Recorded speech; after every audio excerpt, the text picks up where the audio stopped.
రాష్ట్ర ప్రజలందరికీ పురపాలక శాఖ మంత్రి పొంగూరు నారాయణ మహాశివరాత్రి శుభాకాంక్షలు తెలియజేశారు. శివరాత్రి వేడుకల్లో భాగంగా సతీమణి రమాదేవితో కలిసి మూలాపేటలోని భువనేశ్వరి సమేత మూలస్థానేశ్వర స్వామిని మంత్రి దర్శించుకున్నారు.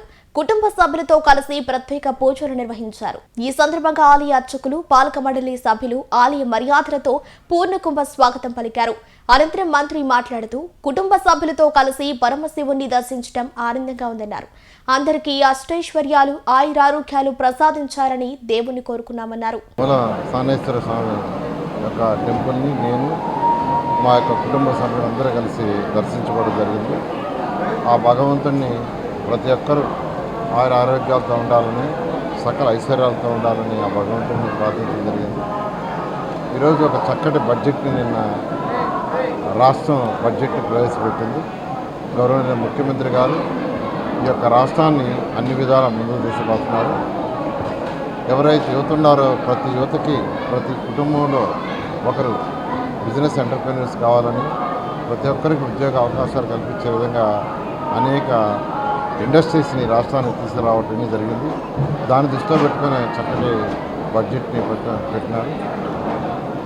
నేను అందరికీ ఒకటే చెప్పేది, ఏదైతే ఫైనాన్షియల్గా అన్ని విధాలుగా ఆర్థికంగా చితికిపోయిన రాష్ట్రాన్ని గౌరవ ముఖ్యమంత్రి గారు ఈరోజు ముందుకు తీసుకుపోతున్నారు.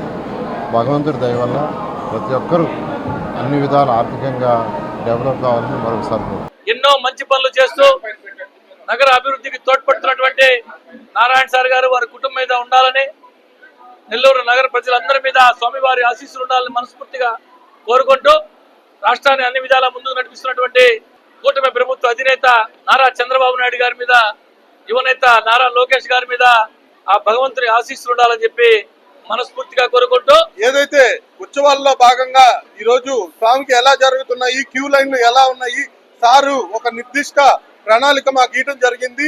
దానికి తగ్గట్టుగా మేము ఈ రోజు దాదాపుగా ఇక్కడ 30,000 మంది భక్తులను ఎక్స్పెక్ట్ చేసాము. ఆ భక్తులకి ఎటువంటి ఇబ్బంది లేకుండా చూసుకుంటూ దాదాపుగా 3 క్యూ లైన్లు ఏర్పాటు చేయడం జరిగింది. ఒకటి ఫ్రీ, ఒకటి 30 రూపీస్, ఒకటి 100 అని. దాదాపుగా భక్తులకి ఏది సౌకర్యం అయితే దాంట్లో భక్తులు త్వరగా, దాదాపుగా స్వామికి 30,000 మంది కాబట్టి ఎంత వీలు అయినంత త్వరగా వాళ్ళకి అంత త్వరగా స్వామివారి దర్శనం అందించేలాగా మేము ఇక్కడ నిర్దిష్ట ప్రణాళికతో ముందరికి పోతున్నాం. అలాగే స్వామివారి అభిషేకాలు కూడా సామాన్య భక్తులకి ప్రత్యేకించి ఈసారి అభిషేకంను సామాన్య భక్తులకి అందుబాటులోకి దాటం జరిగింది.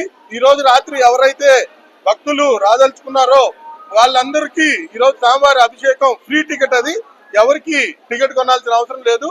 స్వామివారి అభిషేకం జరుగుతూ ఉంటది. వచ్చి క్యూ లైన్ లో వచ్చి స్వామివారి ప్రత్యేకంగా దర్శించుకొని స్వామివారి ఆశీస్సులు పొందాల్సిందిగా కోరుచున్నాం.